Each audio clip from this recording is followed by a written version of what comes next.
వాగ్దానము సామెతలు 3:5. నీ స్వబుద్ధిని ఆధారం చేసుకొనక నీ పూర్ణ హృదయముతో యెహోవా నందు నమ్మిక ఉంచుము. ఎంత గొప్ప వాగ్దానాన్ని దేవుడు మనకి అనుగ్రహిస్తూ ఉన్నారండి. ఈ దినమున దేవుడు ఏమంటూ ఉన్నారంటే, మన స్వబుద్ధి ఆధారం చేసుకోవద్దంటండి. మన యొక్క జీవితాలలో మన యొక్క ఆలోచన, మన జ్ఞానముతో మనము ఉంటే కనుక మన యొక్క జీవితాలలో మేలు అనేది ఉండదు. ఎప్పుడైతే దేవునికి మనము హృదయపూర్వకంగా నమ్మిక ఉంచి ఆయన వైపు ఆధారపడతామో అప్పుడే మన జీవితాలు మేలుతో నిండుకొని ఉంటాయని దేవుడు సెలవిస్తూ ఉన్నారు.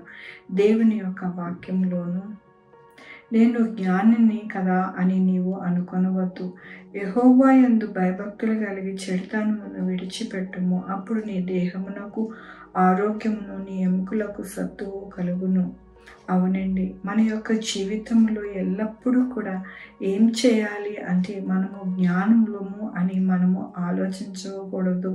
ఆలోచిస్తే కనుక మనకి నష్టమే కానీ ఎటువంటి లాభం అనేది మనకి ఉండదు. ఎప్పుడైతే దేవుని కలిగి మన యొక్క జీవితంలో నుండి చెడుతనమును విడిచిపెడతామో అప్పుడే మన దేహానికి ఆరోగ్యము, మన ఎముకలకు సత్తువ కలుగుతుంది. అదే కాకుండా మనకి దేవుడు ఆధారం అవుతారు. కాబట్టి మన జీవితాలలో మన స్వబుద్ధిని ఆధారం చేసుకుంటే కనుక మన జీవితాలలో నష్టమే కానీ మనకి ఎటువంటి లాభం అనేది ఉండదు. ఎప్పుడైతే మన జీవితాలలో దేవుని యందు భయభక్తులు కలిగి ఉంటామో అప్పుడు మన జీవితాలు ఎటువంటి కష్టము, ఆపద వాటిల్లకుండా చక్కటి ఆరోగ్యము, చక్కటి సత్తువ, చక్కటి ఆనందకరమైన జీవితము మనకి కలిగి ఉంటుందని దేవుడు సెలవిస్తూ ఉన్నారు. కాబట్టి మన జీవితంలో స్వబుద్ధిని ఆధారం చేసుకోకుండా, మనము జ్ఞానులమని అనుకోకుండా ఎప్పుడు కూడా మన ముందు మన దేవుడను పెట్టుకొని ఎప్పుడు కూడా మన జీవితము దేవుని యొక్క పాదాల దగ్గర పెడతాము. అప్పుడు మన జీవితము, మన యొక్క బిడ్డల భవిష్యత్తు కూడా మంచిగా ఉంటుందని దేవుడు సెలవిస్తూ ఉన్నారు. కాబట్టి మన జీవితాలలో మనము మన యొక్క స్వబుద్ధిని ఆధారం చేసుకొనక ఎల్లప్పుడూ కూడా దేవుని మీద ఆనుకుని మన యొక్క జీవితాలు నడవాలని ఈ దినమున దేవుడు ఆయన వాగ్దానముతోనూ వాక్యముతో మాట్లాడుతున్నందుకు దేవునికి వందనాలు చెల్లిస్తూ ఉన్నాను. ఈ దినమున పుట్టినరోజు, పెళ్లి రోజు, అనేక శుభదినములు చేసుకుంటున్న వారందరికీ కూడా నిండారిగా శుభాకాంక్షలు తెలియజేస్తూ ఉన్నానండి. మీ జీవితంలో దేవుని యొక్క ఆశీర్వాదము, ఆయన బహుమానము, ఆయన దీవెన మీకు కలుగును గాక. ప్రార్థించుకున్నామండి.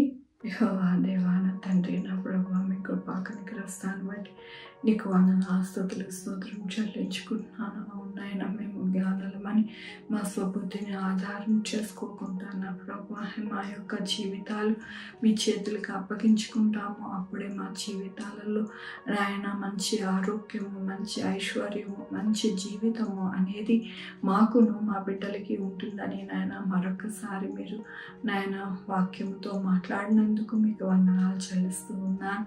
అయ్యా నాయన, దినమున పుట్టినరోజు, పెళ్లి రోజు, అనేక శుభదినములు చేసుకుంటున్న వారందరినీ దీవించండి, ఆశీర్వదించండి ప్రభువా. వారికి నాయన మీ యొక్క కృప ధన్యనిధి మీరు అనుగ్రహించమని కోరుకుంటున్నాను. మా కొరకు ప్రార్థించమన్న వారిని వారి బిడ్డల భవిష్యత్తును, వారి ఆరోగ్యం, వారు చేయ పనులు అన్నిటికీ తోడై ఉండండి నా ప్రభువా. నాయన నా తండ్రి, sugar, BP, thyroid, heart problem, kidney problem, AIDS, cancer, నరాల బలహీనత, పెరాలసిస్, గ్యాస్ట్రిక్ ట్రబుల్, ప్రతివిధమైన అనారోగ్యం తీసివేసి స్వస్థపరిచి యెహోవా నేను అన్నారు నా ప్రభువా. మీ యొక్క కృప చూపించండి నాయన నా తండ్రి. నాయన బిడ్డలు రాకపోకలేందు తోడై ఉండండి నాయన నా తండ్రి. చక్కటైన పంటలు పండడానికి, చక్కటి ఆరోగ్యవంతమైన నాయన జీవితాలు ఉండడానికి, ప్రతి ఇంటిలో నాయన సంతోష సమాధానము నిండుకోవడానికి, ఎక్కడా కూడా నాయన ఆర్థిక ఇబ్బందులు లేకుండా నాయన ప్రతి ఒక్కరికి ఆహారం అందడానికి నాయన సహాయం చేయండి. ఎవరైతే అనారోగ్యాలతో ఉన్నారో వారికి మంచి మందులు ఇచ్చి మంచి డాక్టర్స్ దొరికి చక్కటైన ఆరోగ్యంగా ఉండడానికి సహాయం చేయండి నాయన. ఏ బిడ్డకి అవసరం ఉన్నదో మాకైతే తెలియదు కానీ ఆకాశం నుండి చూస్తూ ఉన్న దేవుడివి, ప్రతి ఒక్కరి అవసరత తీర్చే దేవుడివి నా ప్రభా. సహాయం చేయండి నాయన.